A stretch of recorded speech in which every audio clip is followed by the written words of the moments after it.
Take a very sharp knife and go across the pork belly, long strokes with the knife. Take little handfuls of salt and just sort of rub it in.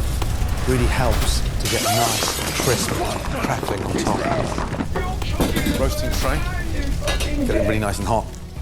Take a whole bowl of fennel. To intensify flavour and to keep the meat succulent, I'm braising my pork belly with strong, vibrant spices and vegetables. Crush and peel 3 whole cloves of garlic and add to the fennel. Olive oil in, fennel in. Incredible, lovely. Get your pork skin side down. Just sear the top of that fat. Slow roast the pork belly at 180 degrees for 280 hours.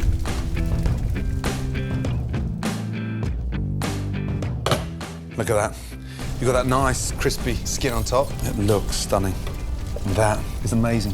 Incredibly tender, almost melt in your mouth. What an amazing way to cook a very cheap cut of meat.